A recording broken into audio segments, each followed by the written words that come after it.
WALL-E. So Andrew Stanton, the director of WALL-E, has a new movie come out on Hulu and Disney Plus, coming out at the end of this month, which I'll do a video on. So stay subscribe for that. But I forget the name of the movie. I apologize. But you look it up. He's got a new one coming out. If you don't know, Andrew Stanton actually did a few Pixar movies, and then he went and did John Carter, and he's kind of been in director's jail since then. Been able to work on some other projects because he's a talented dude. But yeah, that movie did not do great. So I just eventually I want to review all the Pixar movies, but I have the same problem I have with the Disney animated movies, where yeah, I want to review them all, but do I want to review them all before they get their live action remake or sequel or whatever the hell? And so, a lot of Pixar ones, like, I want to do a video about Coco, but I can't review Coco because Coco 2 is coming out and I want to save that for that video. So, a lot of things like that. I figure this is the only chance I'm going to get to talk about WALL-E. I don't ever see them making a sequel to WALL-E. If they do, that sounds bad. Please don't do that. Pixar sequels, I get it. They got to make some. But at least, like, Toy Story 5, it's whatever. Incredibles 3, whatever. WALL-E, good God, no. This is a nice Criterion, by the way. Anyways, I can't believe WALL-E has a Criterion. That's just crazy. But yeah, WALL-E is an interesting movie. WALL-E came out like 2008. So I was about 5 years old when this movie came out. And it's kind of interesting. Like, I don't remember a lot of it, right? I was still very young, but I do remember some of it. Those I've seen those trailers in the theater, and it was just kind of odd. Like, what is this movie? And I kind of vaguely remember adults talking about how our world is soon going to look like WALL-E. And it's like kind of crazy because the movie still has a lot of that, but it kind of feels like it's overly talked about as part of the movie. I don't think that's all of the movie. I mean, the best part of the movie is some of that, but like there's all these different layers to this movie that I think are really cool.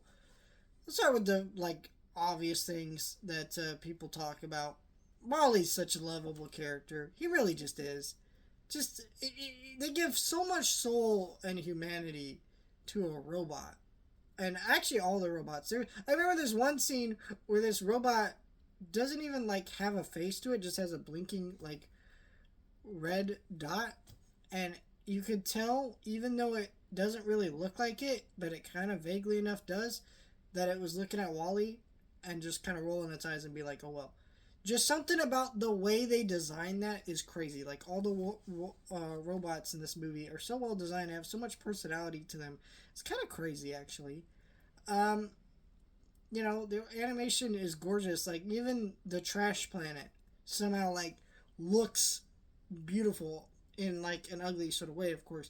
Just everything about this movie, and it's got such a grand scale to it. It's just a really cool movie. There's so many great visual gags, and there's clearly an understanding of how silent films work.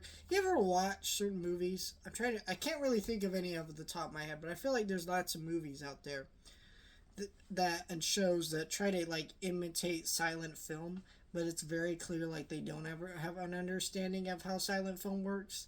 This feels like someone did have an understanding of like Three Stooges stuff, which I know isn't silent, but they had an understanding of that, and like Buster Keaton, Charlie Chaplin, and maybe beyond that, and they kind of brought that into with some of the sequences where WALL-E is the only one. I mean, yeah, he talks, but he doesn't really. And so like it's a really well directed movie. The cinematography in this movie is gorgeous. The score to this movie is maybe one of the best scores to any movie ever. And it's hard for me to say that because I'm a very big John Williams and Jerry Goldsmith fan, and like when those scores come into any movie, I'm just in awe. And it's really, and there's other composers that I just don't even think on the same level, but the score of this movie just is one of the greatest ever. And I absolutely adore this movie. And I at the beginning of the review, I mentioned something about like how like it's kind of such a minuscule part, the stuff of the saving the planet. It really is, because most of this movie is about a love between robots, and it's also about what makes humans human in a multitude of ways, where because the humans were in this situation, they stopped losing what it meant to be human. They stopped losing connection, and it's only because Wally gets these two humans to talk to each other that they start building connection, and they start making other people want to build connection. And that's, you know, the point of the movie, I think. Yes, the trash planet and some of the like world looking as bad as it is and all that. I think a lot of that is just dressing for a story about connection and humanity, and it's about Wally and Eve's relationship, which is also about love and connection and what that really means. And I think that's what the movie isn't just solely about, but I think that's the main message and point of the movie. And I feel like, you know, the point of the movie is that when we indulge in technology and distractions, that we lose sight of connection and meaning, and, you know, what we're really supposed to be doing here. And I thought that was a really beautiful side of the movie, and the way, and of course the opening to this movie using Hello Dolly and the way it's used later in the movie is gorgeous.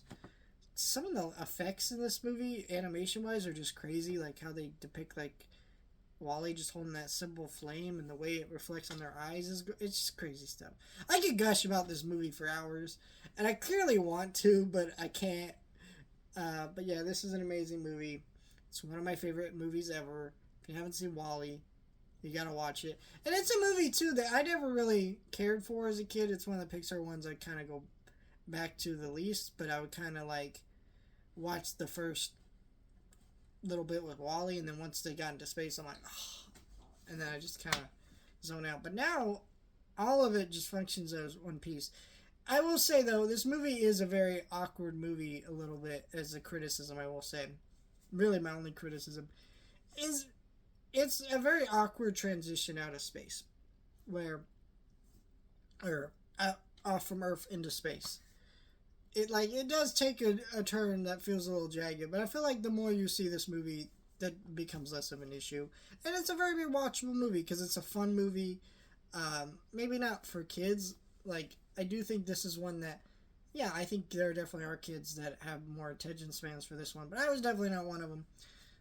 But it grew better when I got older. And then but I think that is a criticism. I kind of feel the same way about Up, in that way Up has like this great part at the beginning, and even the first little chunk of it where his house is in the air.